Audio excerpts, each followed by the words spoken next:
नमस्कार विद्यार्थी मित्रों, केम छो बधा। आशा राखूँ छूँ के आप सर्वे स्वस्थ हशो तेमज कुशल हशो। आजना विडियो लेक्चर में आपणे 12th बायोलॉजीना चेप्टर नंबर 6 है ए चेप्टर नंबर 6 ना नीट माटेना MCQ जोवाना छे। खास करीने जे पाछली परीक्षाओं में आ चेप्टर मांथी कया प्रकारना कया लेवलना प्रश्न पूछाय छे तेना विषयनी आपणे वात करशुं। ए खास मगज में राखजो के पाछला पेपर तमे सॉल्व करो त्यारे अमुक प्रश्न एवा हशे के जेनो कॉन्सेप्ट तमने नहीं आवड़तो होय, केम के अत्यारे वर्तमान NCERT तमे जे अभ्यास करो छो ते मात्र 2 ज वर्षथी अपडेटेड थयेली बुक छे। लास्ट 2 वर्षना नीटना पेपर छे ते 100% तेमांथी ज पूछाय छे, पण क्या लेवलनो प्रश्न पूछाई शके तेना माटे MCQ सोल्व करवा जरूरी है। थोड़ा घणा MCQ सिलेक्ट करीने मैं एक PDF बनावेली है अने ए PDF मांथी आपणे MCQ जोवानो प्रयत्न करशुं।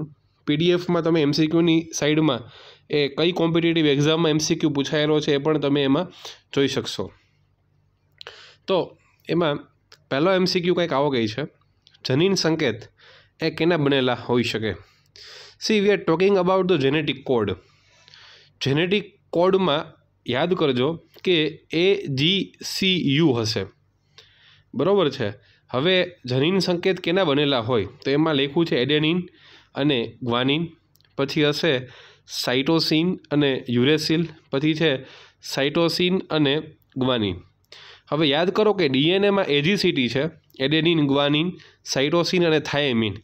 पण जेनेटिक कोडनी बात करो तो जेनेटिक कोड तमने क्यारे मळे तो याद करो सेंट्रल डोगमानो concept, DNA is able to replicate itself, replication थाय, पछी एमांथी प्रत्यांकन थशे, DNA नु मेसेंजर RNA बनशे अने मेसेंजर RNA मांथी भाषांतर थईने शुं बनशे तो के एमांथी प्रोटीन बनवानुं छे। એટલે જ્યારે પ્રત્યાંકન થઈ જાય પછી તમારી પાસે જે mRNA છે એ mRNA पर याद करो शब्द बोलूँ छूँ रीडिंग फ्रेम, ए रीडिंग फ्रेम में कोड्स आवेला हशे।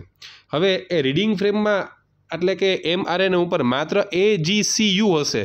T is always absent, T will be not there. T मतलब के थायमिन। जो तमे थायमिन वाळो ऑप्शन जोई जाओ तो ए तमारे टीक करवानो नथी।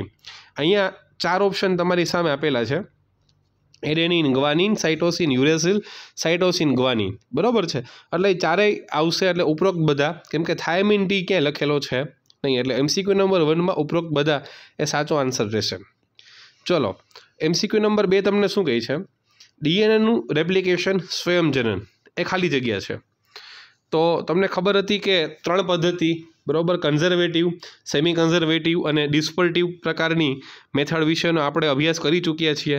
एमांथी याद करो कि मेसलसन अने स्टाहल एने साबित करी बताव्युं हतुं के DNA ए रेप्लिकेशन करे छे, बराबर, सेमी कन्जर्वेटिव मेथडनी मददथी।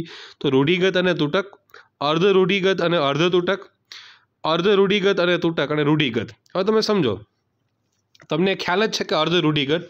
हवे अर्ध तूटक शब्द कईना माटे वापरो छे ए अहींया समजवानुं खास छे।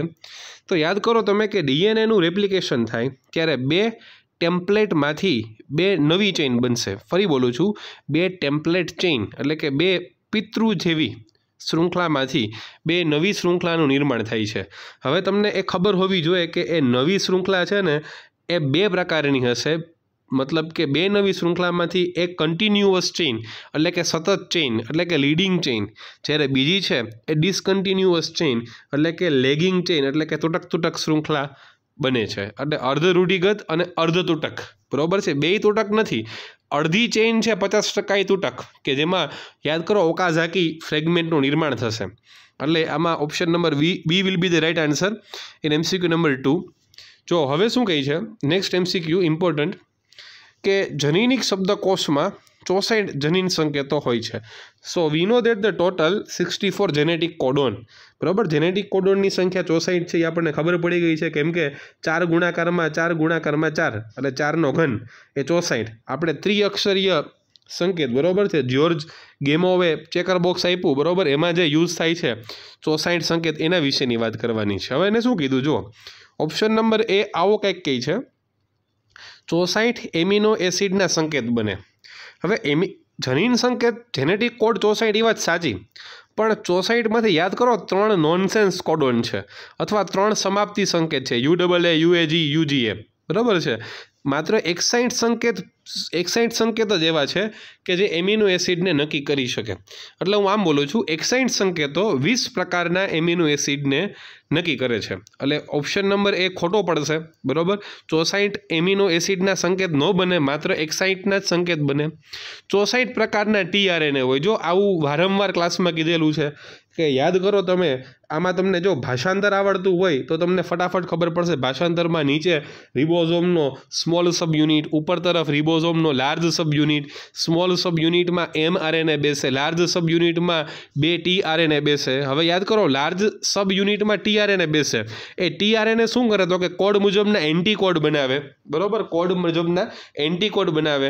હવે 64 tRNA શક્ય જ નથી, કેમ કે 64 જેનેટિક કોડમાંથી માત્ર 61 કામના છે, મતલબ કોડ જ 61 છે, એટલે 61 કોડના 61 tRNA હશે, બરાબર. આવું કીધેલું છે, તમને લખાવેલું છે, જે ક્વેશ્ચન છે ટેક્સ્ટબુકમાં NCERTમાં, કે tRNA as a adapter molecule, tRNA અનુકૂલક કારક અણુ તરીકે.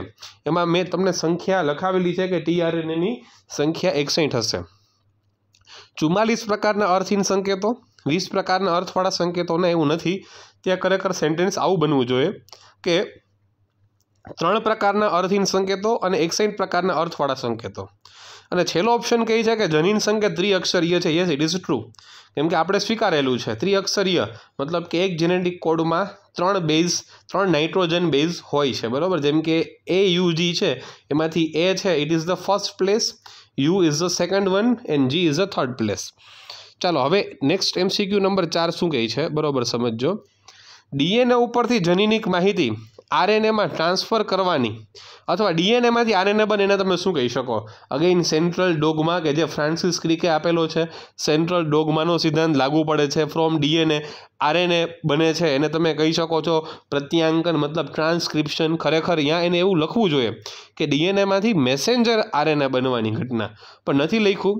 જો મેસેન્જર RNA લખ્યું હોય તો પણ આન્સર વિલ બી સેમ. આન્સરમાં તમારે શું કહેવું પડશે? પ્રત્યાંકન કહેવું પડશે, બરાબર. આવું યાદ રાખો કે DNA છે એની બંને ચેનમાંથી માત્ર એક જ ચેઇન, બરાબર, 2 ચેઇન છે એમાંથી માત્ર એક જ ચેઇન છે તે ટેમ્પલેટ તરીકે વર્તશે, અને ટેમ્પલેટમાંથી શું બનશે? ટેમ્પલેટમાંથી mRNA બનશે, મતલબ કે નવો RNA બનશે. પ્રત્યાંકન એકમ તમને યાદ હોવો જોઈએ, બરાબર છે. પછી એમાં તમારે પ્રમોટર, SG અને ટર્મિનેટર તમને યાદ હોવું જોઈએ, બરાબર છે. એક જગ્યાએથી શરૂઆત થાય, પ્રમોટર કહેવાય. પછી SG મતલબ જેનું પ્રત્યાંકન થાય છે, જેમાંથી mRNA બને છે, it is known as SG, મતલબ કે બંધારણીય જનીન. અને છેલ્લે હશે સમાપક, મતલબ ટર્મિનેટર. પછી એમાં યાદ કરો સિગ્મા કારક, રો કારક પણ મહત્વના ભાગ ભજવે છે, બરાબર. પછી એક આવશે કોડિંગ ચેઇન, બરાબર છે, અને એક આવશે ટેમ્પલેટ ચેઇન, એ વાત કરેલી છે. અને એના માટે DNA dependent RNA polymerase enzyme will be used. Okay, what about the next one? Nucleotide. Very simple, nucleotide કીધું છે, બરાબર છે. તો પેન્ટોઝ શર્કરા, નાઇટ્રોજન બેઝ વત્તા ફોસ્ફેટ સમૂહ ન્યુક્લિયોટાઇડ છે, which is a monomer of what? Nucleic acid. અને ન્યુક્લિયોસાઇડ તમને કહી દઈ તો અહીંયા માત્ર ને માત્ર શું થાય તો કે ફોસ્ફેટ ગ્રુપ વયો જાય. જો ફરી બોલું છું, તમે આમ પણ યાદ રાખો, ન્યુક્લિયોટાઇડ, એમાં ન્યુક્લિયોટાઇડ છે એ 3 પેટા ઘટકોનો બનેલો છે. પેલા શર્કરા 5 કાર્બનવાળી પેન્ટોઝ શર્કરા, DNA હોય તો ડીઓક્સીરિબોઝ, RNA હોય તો રિબોઝ. પછી એ શર્કરાના પહેલા કાર્બન ઉપર શું બેસે તો કે નાઇટ્રોજન બેઝ, બરાબર. DNA હોય તો AGCT, RNA હોય તો AGCU.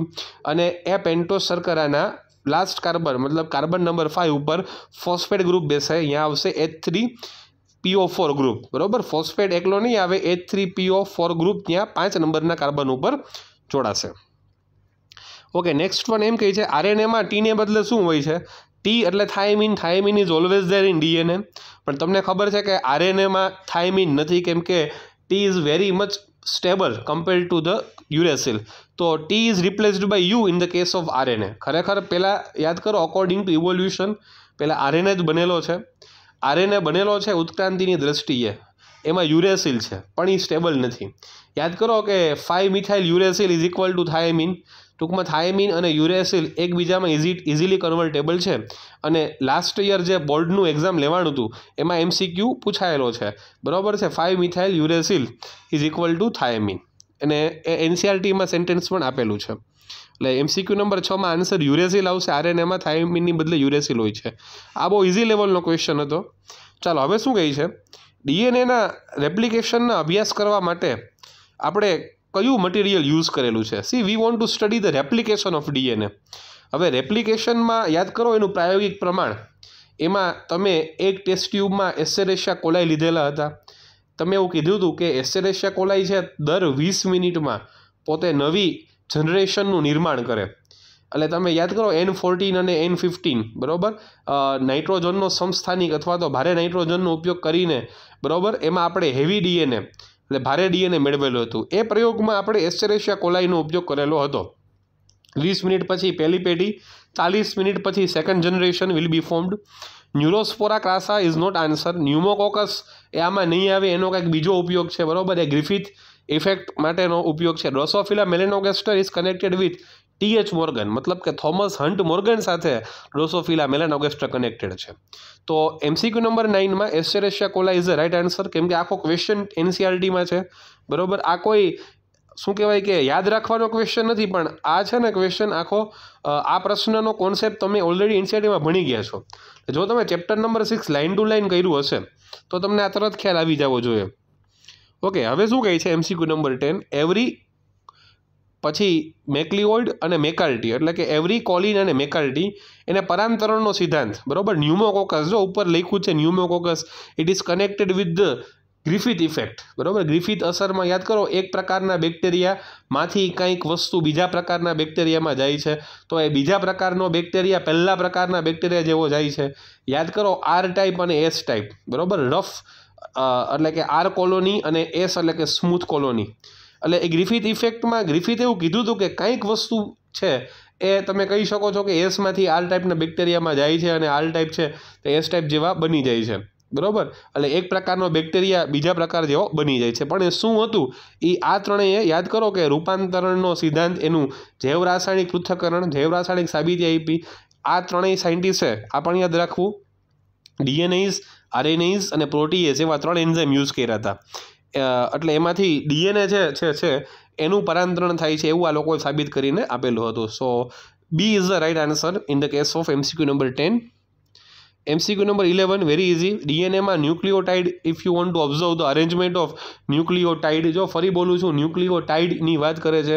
પેન્ટોઝ શર્કરા, નાઇટ્રોજન બેઝ ફોસ્ફેટ ગ્રુપ, આવો એક ન્યુક્લિયોટાઇડ, 2 હોય તો ડાયન્યુક્લિયોટાઇડ, ઘણા બધા હોય તો પોલીન્યુક્લિયોટાઇડ. DNAમાં પોલીન્યુક્લિયોટાઇડની 2 ચેઇન હોય and these both chains are anti parallel to each other. બે એકબીજાથી કેવી હોય, પ્રતિ સમાંતર, એટલે કે પ્રતિ ધ્રુવીય દિશામાં હોય. એક ચેઇન છે તે 5 પ્રાઇમ ટુ 3 પ્રાઇમ, તો બીજી હશે 3 પ્રાઇમ ટુ 5 પ્રાઇમ. તો એમાં ઓપ્શન એ જ આવશે. X-ray crystallography is a one type of technique. આ વર્ડ પણ NCERTમાં આવી ગયો છે. ચાલો હવે 12 નંબરનો MCQ એમ કહે છે કે મોટાભાગના એમિનો એસિડ એક કરતાં વધુ સંકેત દ્વારા રજૂ થાય છે, તો આવા સંકેતને ખાલી જગ્યા કહેવાય. આ સેન્ટેન્સ પણ જનીન સંકેતના ગુણધર્મ, કે જે 2 માર્ક માટે મોસ્ટ ઇમ્પોર્ટન્ટ ક્વેશ્ચન છે, બરાબર. એ ક્વેશ્ચનમાં આ સેન્ટેન્સ લખેલું છે, બરાબર. અવનત સંકેતો. ઘણી વખત એવું બની શકે કે ફોર એક્ઝામ્પલ છે કે અલગ અલગ કેટલા બધા એમિનો એસિડ છે એ ઘણા બધા સંકેતથી બની શકે. આપણે આવું કહેતા હતા, યાદ કરો કે ભાઈ 64 સીટવાળી ગાડી, એમાં 20 એમિનો એસિડ છે, એમાંથી 3 સીટ ખરાબ છે, 3 નોનસેન્સ કોડન છે. એટલે 61 સીટવાળી ગાડીમાં 20 પેસેન્જર છે. એક પેસેન્જર છે એ 3 સીટનો યુઝ કરી શકે. એક પેસેન્જર એટલે એ શું બન્યો, એક પેસેન્જર જે છે એ બની ગયો છે એનો એમિનો એસિડ, અને 3 સીટ એટલે કે 3 કોડ, એને તમે અવનત સંકેત કહી શકો છો, બરાબર. આવું પણ આપણે NCERTમાં લખેલું છે, બરાબર. ગુણધર્મમાં 3જો કે 4થો મુદ્દો છે ડાબી સાઈડના પેજ ઉપર. ચાલો 13 નંબરનું MCQ શું કહે છે, કયા વૈજ્ઞાનિકે એવું સાબિત કરેલું છે કે DNA છે એ genetic material. Yes, Alfred Hershey and Martha Chase. યાદ કરો, આલ્ફ્રેડ હર્શી અને માર્થા ચેઇઝે સાબિતી આપી કે આનુવંશિક દ્રવ્ય તરીકે બીજું કોઈ નહીં, DNA છે એટલે આલ્ફ્રેડ હર્શી અને માર્થા ચેઝનું એક્સપેરિમેન્ટ છે તે પણ ટેક્સ્ટબુકમાં NCERTમાં છે. ગ્રિફિથ ઇફેક્ટ એ નહીં આવે, વોટસન નહીં આવે, સટન અને બોવેરી એને તો આનુવંશિકતાનો રંગસૂત્રીય વાદ આવશે. But the right answer will be Alfred Hershey and Martha Chase. MCQ number 14 શું કહે છે સમજો. DNAના રેપ્લિકેશન દરમિયાન શૃંખલાઓ શેના દ્વારા છૂટી પડે છે? જો આ MCQ છે એ સ્વયંજનનનો MCQ છે. યાદ રાખજો કે સ્વયંજનનનો પ્રશ્ન એક એવો છે કે જેમાંથી કદાચ MCQ દર વખતે એક્ઝામિનર છે નીટની એક્ઝામમાં પૂછી શકે. કેમ કે રેપ્લિકેશનમાં ઘણા બધા એન્ઝાઇમના નામ આવે છે. એ ઉપરાંત રેપ્લિકેશન એ આખી એક સ્ટેપ બાય સ્ટેપ પ્રોસેસ છે. તમને ક્લાસરૂમમાં મેં 11 થી 12 તબક્કા છે એ લખાવેલા છે રેપ્લિકેશનના, અને બધા તબક્કામાં કયા કયા એન્ઝાઇમનો યુઝ થાય છે એ પણ તમને કીધેલું છે. એટલે જો તમે એ આખો તમને લાઇનસર યાદ હોય તો જો એને શું કીધું છે કે છૂટી પાડવી છે, બરાબર. હવે પહેલાં તો શું થાય, પહેલાં તો કટ કરે રેપ્લિકેશનમાં, એની પહેલાં ORI નક્કી થાય, ઓરિજિન ઓફ રેપ્લિકેશન સાઇટ, બરાબર છે. પછી પ્રોકેરિયોટિક સેલ હોય તો ORIની સંખ્યા 1 હોઈ શકે. In eukaryotic cell so many sites of ORI are there, origin of replication site. પછી જો લખ્યું છે કે અનવિન્ડેઝ અથવા હેલિકેઝ. હેલિકેઝ શું કરે તો કે હેલિકેઝ છે અહીંયાથી ફટાફટ ચેઇનને કાપી નાખે.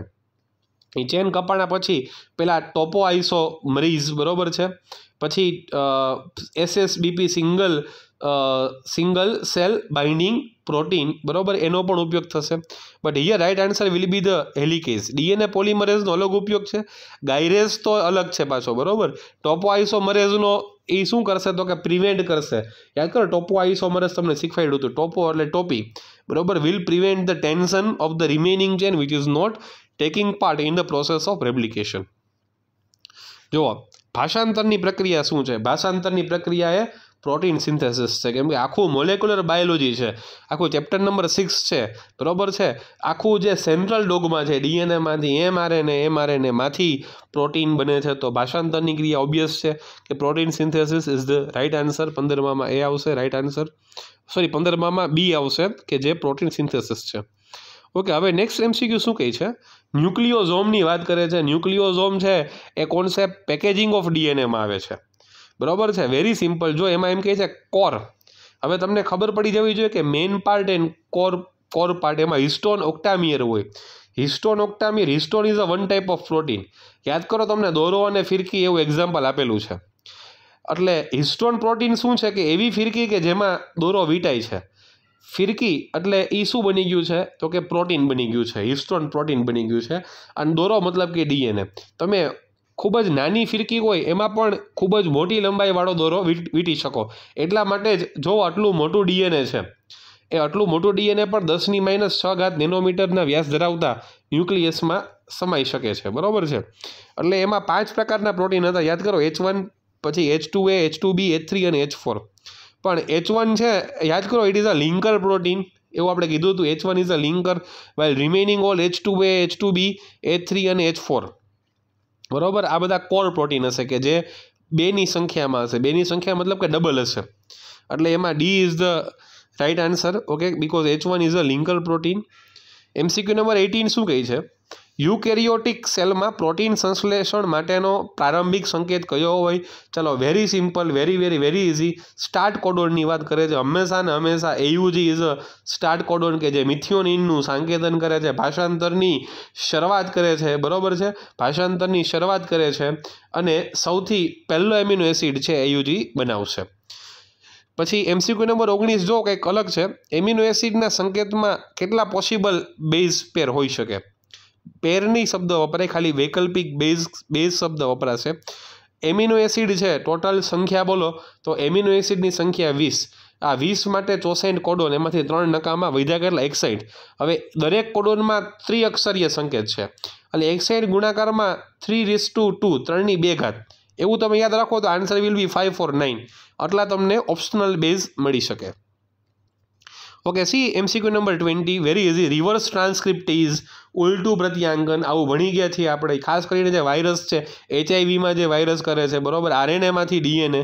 રિવર્સ ટ્રાન્સક્રિપ્ટેઝ ખાલી જગ્યા જો લખ્યું છે RNA આધારિત DNA પોલિમરેઝ. ઉલટું થઈ જાય ને, ખરેખર DNA ડિપેન્ડન્ટ RNA પોલિમરેઝ હોવું જોઈએ. કેમ પણ અહીં રિવર્સ ટ્રાન્સક્રિપ્ટેઝમાં થાય છે શું? આરએનએમાંથી ડીએનએ બને છે, એટલે લખ્યું છે એમાં આરએનએ આધારિત ડીએનએ પોલિમરેઝ.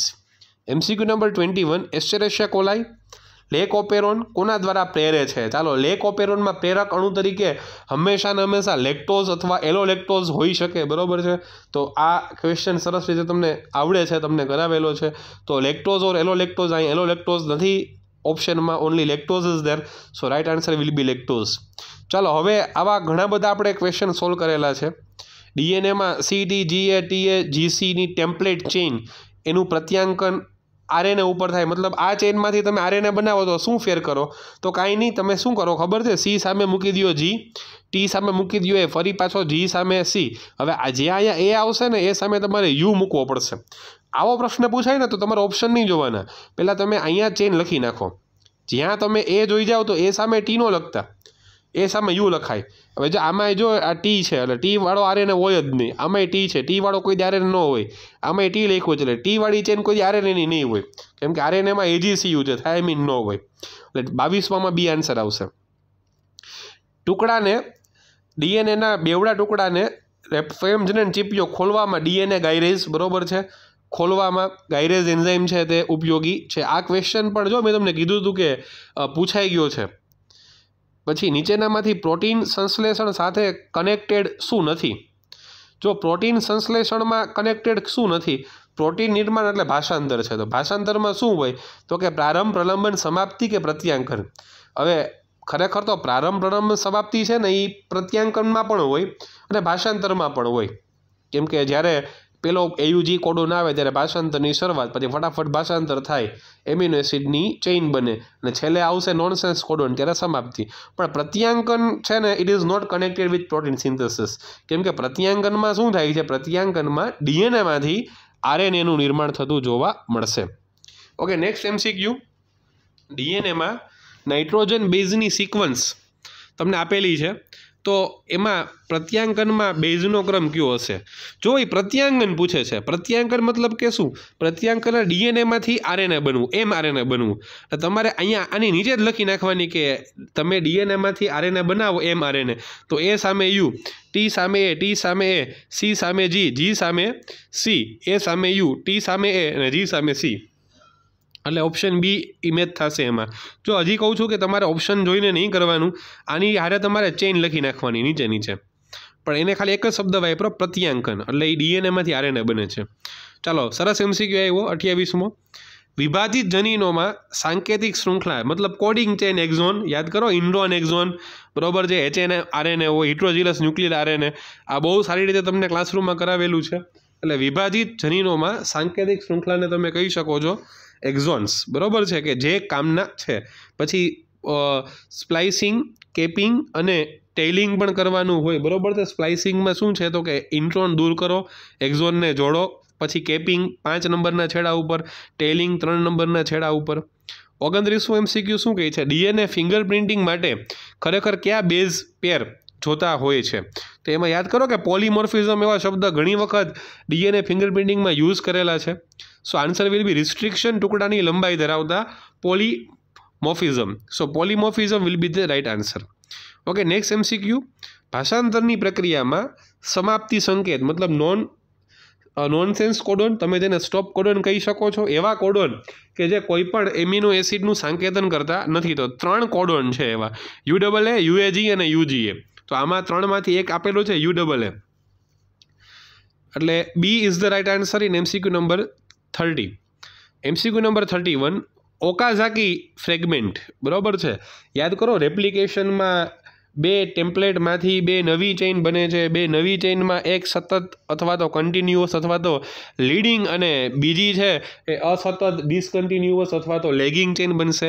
એ જે અસતત ચેઇન છે એમાં જે ટુકડા જોવા મળ્યા છે they are known as Okazaki fragments, બરોબર છે, રેપ્લિકેશનમાં જોવા મળશે. So C is the right answer in MCQ number 31. ચાલો, પછી શું કહે છે MCQ નંબર 32માં? ન્યુક્લિક એસિડની 2 શૃંખલાના છેડાને જોડવા માટે કયો એન્ઝાઇમ વપરાય છે? જો એ છેડાને જોડવા માટે મતલબ છેડાને જોડવા માટે અથવા તો ઓકાઝાકી ફ્રેગમેન્ટને જોડવા માટે ડીએનએ લિગેઝ, આનું આપણે નામ પાડ્યું હતું, યાદ કરો, ડીએનએ સિમેન્ટ, બરાબર છે કે જે જેનેટિક એન્જિનિયરિંગનો એક એન્ઝાઇમ છે, બરાબર, બે અલગ અલગ ડીએનએને જોઈન્ટ કરવા માટે એન્ઝાઇમ જોઈએ, એનું નામ છે ડીએનએ લિગેસ. બેક્ટેરિયલ ક્રોમોઝોમમાં જનીન શેમાં બંધ હોય છે? See we are talking about the bacterial chromosome. Bacterial chromosome મતલબ કે we are talking about the prokaryotic chromosome. Histone, basic proteins, acidic protein, actin. Histones તો બહુ સારું સ્ટ્રક્ચર છે, મતલબ કે સારું in the sense well develop, which is only found in eukaryotic cell. That's why basic protein is the right answer. છેલ્લો અને બહુ સહેલો MCQ. કયો સંકેત શૃંખલાની સમાપ્તિ કરે? શૃંખલા in the sense A mRNA પરની શૃંખલાની વાત કરે છે, કેમ કે તમને ખબર હોવી જોઈએ કે જનીન સંકેત હંમેશા ને હંમેશા mRNA પણ પર જ હશે. તો 3 સંકેત છે, UAA, UAG અને UG. એ ત્રણેય સંકેત ઓપ્શન નંબર ડીમાં આપેલા છે. તો આ સાથે આજનો વિડીયો લેક્ચર આપણે અહીંયા સંપૂર્ણપણે સમાપ્ત કરીએ છીએ. આશા રાખું છું કે તમને સારામાં સારી રીતે સમજાઈ ગયું હશે. Thank you very much.